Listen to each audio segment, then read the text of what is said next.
Rednecks with chainsaws meets clueless college students. Sign me up. The film starts with a bunch of buddies road tripping in search of a wild weekend getaway in the woods. Cause who doesn't love a party surrounded by trees and the occasional squirrel? En route, they nearly crash into a truck driven by two good old boys, Tucker and Dale. These two country heroes exchange a glance with the college kids, and it's a full-on staring contest. The students, of course, interpret this as the "I'm gonna get you" look. In a classic "oh no, we forgot the beer" moment, the students make a pit stop at a store. Chad and Allison bump into Tucker chatting it up with the clerk. Allison spots Dale on the other side of a shelf, who's so startled he almost drops his chips. Later, our dynamic duo, Tucker and Dale, load their stuff into their van. Dale, being a bit self-conscious, can't help but gawk at the girls, especially Allison. If only they would gawk back, if you know what I mean. Taking one for the team, Tucker tells Dale to go chat with the girls and unleash his irresistible giggle. Dale, armed with a bush scythe, talk about making an impression, awkwardly giggles his way over to the girls. They're obviously terrified, and Chad swoops in like a not-so-suave superhero. The college crew continues their journey, while Tucker and Dale head to their new fixer-upper cabin in the woods. A cop starts tailing them, and Tucker pulls over faster than you can say, "I swear it's not moonshine."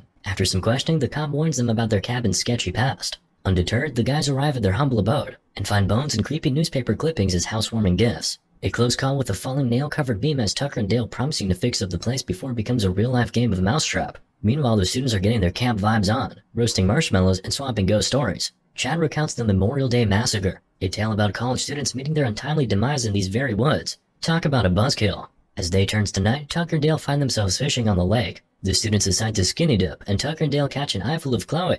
Tucker, the ever-so-classy gentleman, tries to get closer for a better view. Allison, mid-rock climb, spots the peeping Tuckers and slips into the water, knocking herself out. Dale, channeling his inner lifeguard, swoops in to save her. Chloe's scream echoes across the lake as Dale hoists an unconscious Allison into their boat. Tucker, trying to be helpful, shouts to the students that they've got their friend. Misunderstanding the situation, the students assume their worst fears have come true and scatter. Little do they know, Tucker and Dale just want to return Allison to her friends. Chad, in full-on warrior mode, grabs an axe and heads for the shoreline, but it's too late. Let the misadventures begin. Allison wakes up the next morning feeling like she just got off a roller coaster operated by a tipsy octopus. Dale enters to serve her pancakes, but her startled reaction makes him think she might be more of a waffle person. Meanwhile, the students are brainstorming the next Marvel superhero movie. Or, how to save Allison. Naomi suggests calling the police, but Chad's all, "Nah, I got this." Jason spots a mysterious shed, which definitely isn't creepy at all, and alerts the gang. Dale, realizing Allison isn't Team Pancake, offers eggs and bacon instead. He explains that she had an impromptu swim in the lake, bumped her head, and he and his friend saved her. To pass the time, Dale suggests playing Trivial Up, a game where you learn just how much you don't know. Back to the students, Mitchell loses at rock, paper, scissors, and is sent to check out the cabin. Meanwhile, Tucker's out sawing wood with a chainsaw when he accidentally slices into a beehive. The bees, clearly not a fan of chainsaws, attack Tucker, who flails around with the chainsaw like a wild interpretive dancer. Mitchell catches sight of this and mistakes it for an attack. He screams "run" like it's a zombie apocalypse, and flees into the woods with Tucker following. Mitchell doesn't get far before he meets an unfortunately placed tree bench that decides to hug him a little too tight. Later, Tucker returns to the cabin looking like he lost a boxing match to a hive of bees. He tells Allison that he saw her friends sprinting through the woods like a pack of caffeinated squirrels. Allison wants to search for them, but Dale convinces her to rest while Tucker plays detective. The students find Mitchell's body and assume the hillbillies are sending them a message like a twisted game of telephone. When they overhear Tucker and Dale, they hide behind a tree, hearts pounding like they've just seen a killer clown. Dale and Tucker decide to leave a note for the students, but after they walk away, the students misinterpret the message as a ransom note for Allison. Later, Tucker's chopping wood with a wood chipper, while Dale digs a hole for the outhouse. Allison helps Dale, revealing that she's a farm girl at heart. The students sneak up, thinking Allison's digging her own grave, and prepare to launch a rescue mission straight out of a B-movie. Oh wait, Todd readies his spear, Chad grabs an axe, and Mike arms himself with a pocket knife that's only ever been used to open Amazon packages. They split up, and on Chad's signal, chaos ensues. Dale accidentally knocks Allison out with his shovel. Before slipping into the outhouse hole, Todd trips, loses his spear, and ends up impaled. Mike sneaks up behind Tucker, but when Tucker bends down, Mike takes a nosedive into the wood chipper. Tucker tries in vain to pull him out. Dale, covered in spaghetti juice, rushes into the cabin with unconscious Allison, looking like a scene from a horror movie. Tucker follows, also spaghetti juice soaked.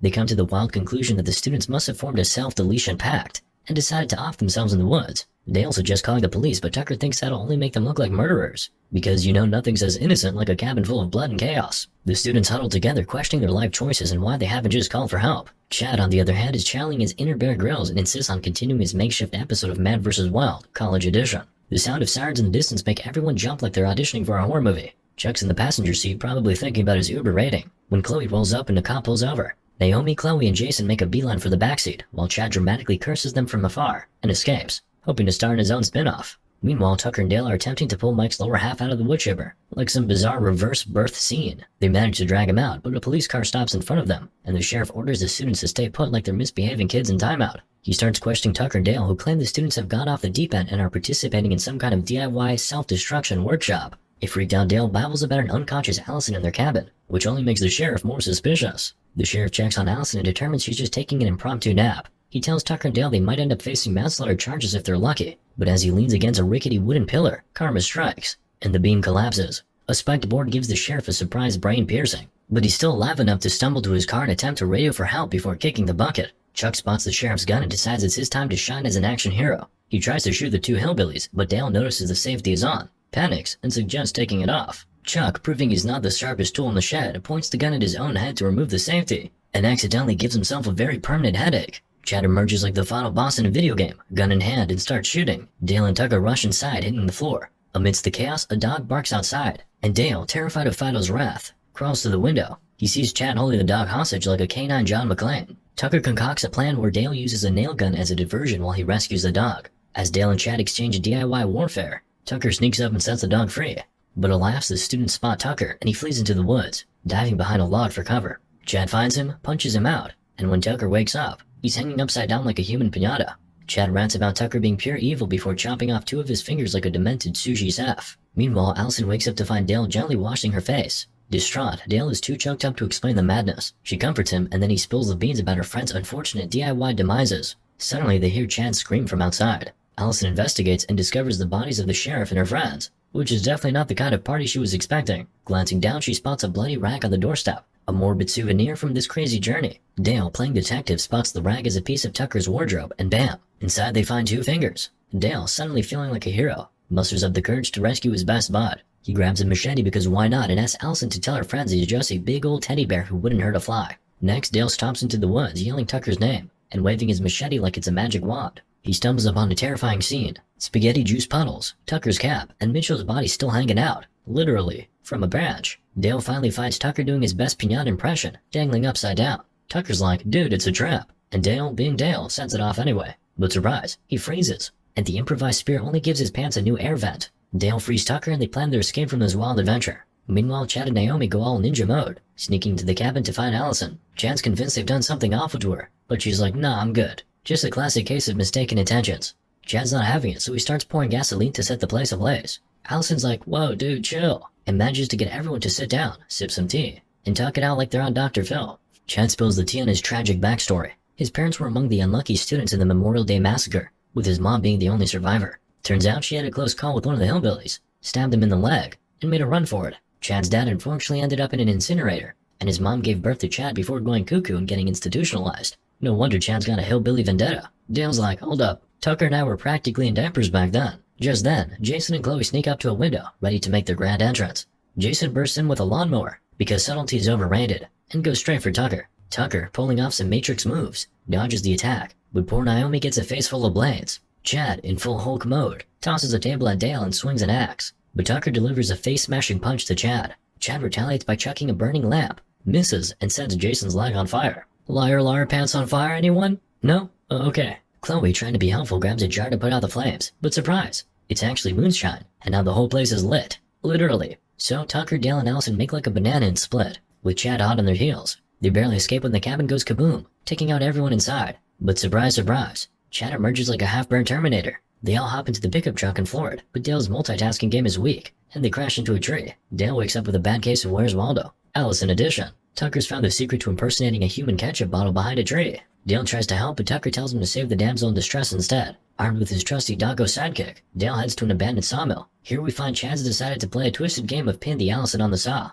He rambles about her becoming a hillbilly, and if she just said sorry, he'd give her a smooch. He tries to plant one on her, but his kissing game isn't on point, so he opts for a face look instead. Yikes. Dale pops out of the tool shed looking like a DIY superhero, welder's mask and chainsaw in hand. He finds Allison and tries to untie her, but Chad's voice booms over the intercom, spewing threats. The saw springs to life, and the log with Allison starts getting the wood-splitting treatment. Chad shows up for round one, armed with an axe. He throws it, but his aim is worse than a stormtrooper's. Cue an epic battle. Chad with the metal pipe, and Dale with his trusty chainsaw. Dale pulls a sneaky knee stab, a little elbow action, then uses his newfound axe skills to free Allison. The brawl continues, and Dale tosses his chainsaw at Chad like it's a game of catch. Allison and Dale make a mad dash upstairs, slam the door shut, and start looking for weapons. Allison stumbles across an old newspaper that reveals Chad's dark past. It turns out he's the hillbilly he's been hunting. Plot twist. Chad bursts in with a chainsaw, but Dale hits him with a truth bomb from the paper. Chad's in denial and still wants to murder them. Dale, thinking quickly, chucks a box of chamomile tea at him. It triggers Chad's asthma and he panics, falling out of the window like a ragdoll. Fast forward, Tucker's chilling in the hospital recovering, and Dale pops in to check on his buddy. Turns out the doc sued Chloe's finger onto Tucker by accident.